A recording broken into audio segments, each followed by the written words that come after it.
হরে কৃষ্ণ বন্ধুরা, দেখুন একজন ভগবানের সেবার জন্য এই আলুটি দিয়েছে। এটা মাটির নিচে হয়, একদম ওলের মতন দেখতে, ওলকুচুর মতন, কিন্তু নরম। ওলকুচু একটু শক্ত, এটা একদমই নরম। আমি এটা সুন্দরভাবে ছোট ছোট টুকরো করে কেটে নিচ্ছি, কিন্তু প্রচণ্ড ল্যালপা চিলতেছি, প্রচণ্ড ল্যালপাই লাগতেছে। আমি সমস্ত কেটে নিলাম। আমার ভিডিও এখানে করার মতন কেউ নেই, আমি একা হাতেই করতেছি এবং কাটতেছি, এই জন্য স্কিপ করে যাচ্ছে। আর কিছুটা এই আলুটা রেখে দিলাম। এদিকে আমি ভাপ দেওয়ার জন্য আলু তুলে দিচ্ছি, যেহেতু প্রচণ্ড ল্যালপাটা ধুলেও যাচ্ছে না, এই জন্য একটু ভাপ দিয়ে নিচ্ছি। সামান্য হলুদ দিয়ে চুলায় তুলে দিলাম। আর এই সাইডে আমি আরও 4টি আলু কেটে নিচ্ছি টুকরো টুকরো করে। আপনারা এই মেটে আলুকে কে কী বলেন কমেন্ট করবেন। আমি এই আলুটির নামই জানি না। অনেকে মেটে আলু বলতেছে, অনেকে কালো আলু বলতেছে, অনেকে আবার মাছা আলু বলে, মানে মাছ আলু। আমি এটার সঠিক নামও জানি না। তো ভাপ দেওয়া এদিকে হয়ে গেছে, আমি চুলা থেকে নামিয়ে নিয়েছি, নামিয়ে জল ঝরিয়ে নিলাম। আর এক সাইডে চুলার পাশে আমি বাটিতে কিছু মশলা নিয়ে নিচ্ছি। প্রথমে আমি ধনিয়ার গুঁড়া নিয়ে নিলাম হাফ চামচ নিয়ে নিব জিরার গুঁড়া। এগুলো সব আমার বাড়িতেই তৈরি করা। হাফ চামচ আদার গুঁড়া নিচ্ছি, আদার গুঁড়োটাও আমার বাড়িতে করা। হলুদের গুঁড়ো হাফ চামচ, ঝালের গুঁড়ো হাফ চামচ। এখন সামান্য জল দিয়ে 1 চামচ লবণ দিব, দিয়ে সামান্য জল দিয়ে পেস্ট করে নিব। আমি সচরাচর এগুলো মশলা বাজার থেকে আমি কখনো গুঁড়োগুলো কিনি না, বাড়িতেই তৈরি করে নেই। রোদ দেখিয়ে ব্লেন্ডারে গুঁড়ো করে নেই।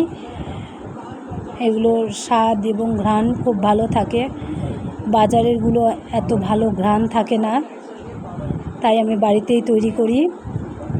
এদিকে মশলার পেস্টটি তৈরি হয়ে গেল, আমি সাইডে রেখে এদিকে চুলাতে কড়াই চাপা দিয়ে দিয়েছি এবং এখন এর মধ্যে 2 চামচ তেল দিয়ে দিব। 2 চামচ তেল দিয়ে দিয়েছি, একটু গরম হয়ে গেছে। সরিষার তেল দিয়েছি, এতে সামান্য একটু জিরা ফোড়ন এবং তেজপাতা দিয়ে দিলাম। দিয়ে আলু টুকরোগুলো দিয়ে ভালো করে ভেজে নিচ্ছি। সব আলুর টুকরোগুলো দিয়ে দিলাম, দিয়ে সামান্য একটু লাল লাল হয়ে আসলে আমি ওই মেটে আলুগুলো দিয়ে দিব। দেখুন, দেখতে লাগতেছে একদম মানকচুর মতন, ওলকুচুর মতন তো লাগতেছেই না, যে একদম মানকচুর মতন লাগতেছে। জানি না খেতে কেমন হবে, বানাচ্ছি দেখি কেমন হয়।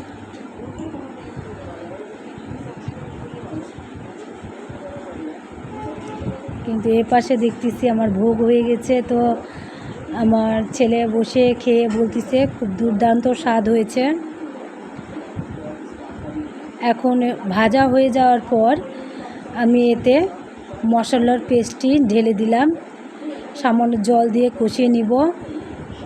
এতে সামান্য হিং দিয়ে দিচ্ছি, দিয়ে ভালো করে কষিয়ে নিব।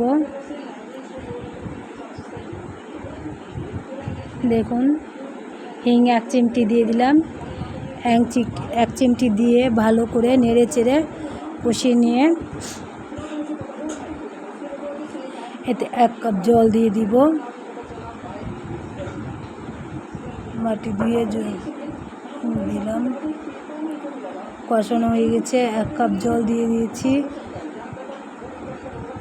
দিয়ে ভালো করে কষিয়ে নিলাম। এখানে হাফ চামচ গরম মশলা গুঁড়ো দিয়ে দিচ্ছি।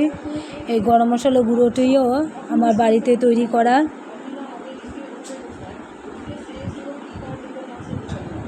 ভালো করে নেড়ে চেড়ে এখন জল ছেড়ে দিব। 1 কাপ আমি জল ছেড়ে দিলাম। আমি বেশি এটা ঝোল করব না, একদম মাখা মাখা করব, যেরকম ওলকচু বানাই ঠিক সেরকমভাবেই বানাবো।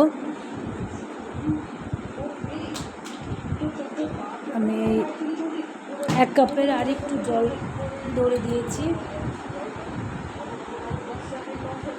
এখন ঢাকা দিয়ে সাইডে আমি 1 চামচ চালের ময়দা নিয়েছি, চালের আটা নিয়ে নিলাম।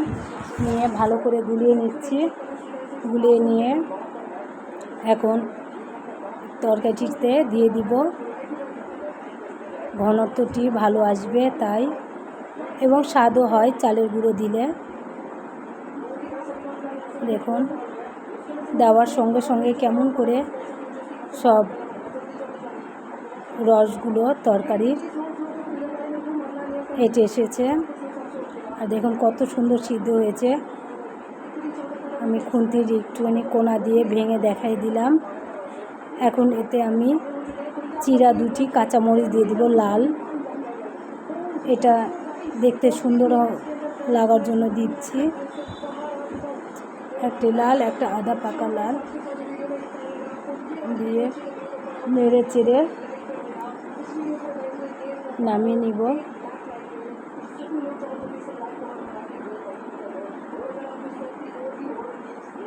এখন এদিকে আমি ঢাকা দিয়ে ভগবানের ভোগের থালা সাজিয়ে নিচ্ছি। দেখুন ভগবানের ভোগের থালা সাজিয়ে নিলাম। আজকে তেমন কোনো কিছু বানাইনি, শুধু এই মেটে আলু সিদ্ধ, অন্ন, সঙ্গে কাঁচামরিচ আর লেবু, এটাই দিয়ে ভগবানের ভোগ লাগিয়ে নিলাম।